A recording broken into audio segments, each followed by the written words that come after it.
Hello, I'm Daniel, and welcome to my YouTube channel. We here at the channel are continuing in our series of videos with respect to information, education, inspiration, guidance, advice, and I have not recorded videos since before Yom Tov, since before Rosh Hashanah.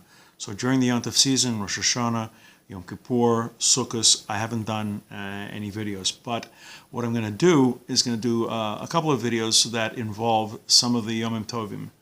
And the first thing I want to do is to set out a couple of facts about the shofar that you should know. Now, many animals have horns that could be hollowed out, removing the bone and the tissue that's found inside. And when the tips of these horns are removed or holes are poked through, they can produce a sound. With the exception of the horns of a bovine, a cow, a bull, anything like that, or the antlers of animals like deer, things like that, which are not considered true horns, the horns of all kosher animals are considered kosher. So, the listening to the blowing of the shofar is a central mitzvah of Rosh Hashanah, which was just a couple of weeks ago.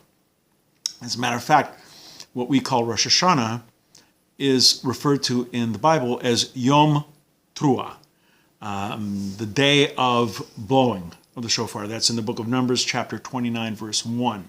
It's Yom Truah, the day of blowing. The ram's horn, the horn of an animal, is perhaps the longest continuously played instrument.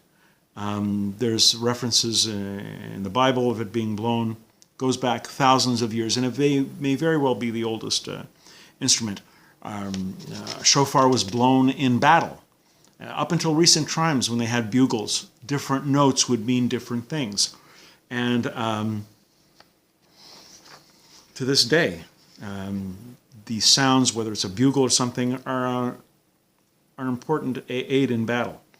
Along with drums, it can sound an alarm, it can sound an attack, retreat, reveille, waking up, and it gives strength and it gives encouragement to soldiers. One of the reasons why we blow shofar on Rosh Hashanah, it is said, is to wake up your neshama, to wake up your soul, to do tshuva, because we're in the period of repentance.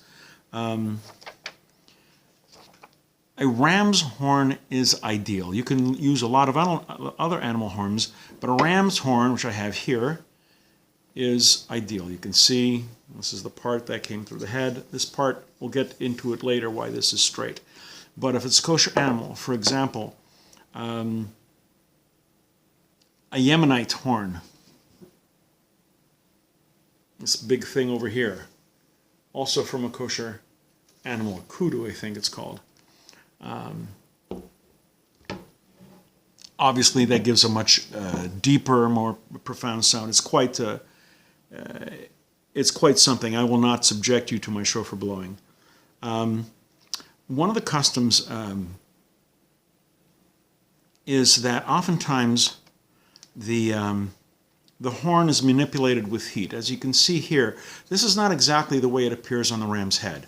It would curve under. So what we do is we heat this part, and when it's hot, it's manipulated, straightened out, and if you can see, there's a little mouthpiece that's been moved out of the horn to make it easier to blow.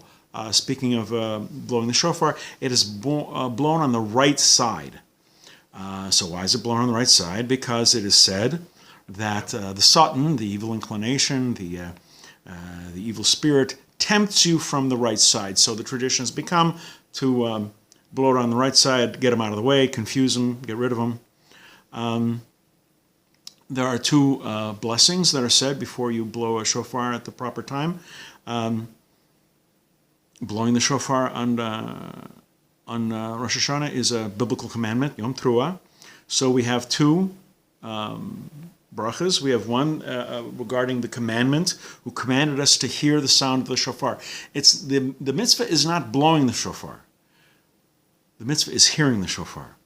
And we do the Shehechianu, that where God has granted us life, has sustained us, and established us, and enabled us to reach this occasion. The person who blows the shofar is called a Baalei Tshuva. A tekiah is a long, uninterrupted blast. We'll get into the notes in a minute. That's a tekiah. The Baalei Tshuva is the master blaster, the master horn blower.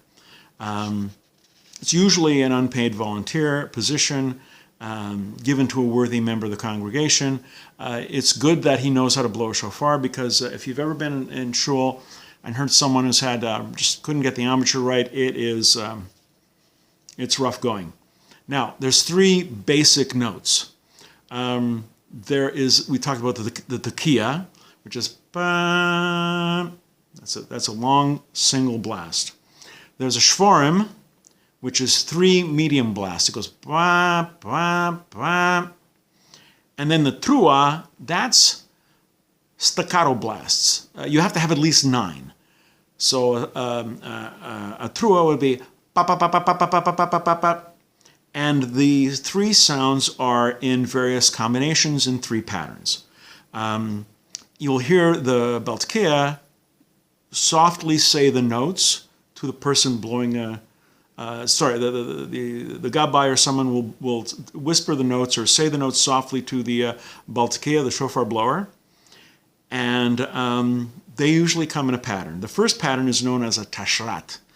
It's a tekiah, shvorim, trua, tekiah. So it goes ba, tekiah, shvorim, ba, ba, ba, trua, pa, pa, pa, pa, pa, pa, pa, pa, pa, pa, pa, tekiah, ba. That pattern of tekiah, shvorim, trua, tekiah, that's known as a tashrat. The next is a tashat. That's a tekiah, a trua, and a tekiah. It goes ba. So a tashat is a tekiah, a shvorim, and a tekiah. Ba, ba, ba, ba, ba. The tarat is the tekiah, trua, tekiah. Ba, ba, ba, ba, ba, ba, ba, ba, ba, ba, ba, ba, ba. We hear these many times during Rosh Hashanah, and some will blow the shofar for the entire month of Elul before Rosh Hashanah. It's blown after the Torah reading and again during the Amidah.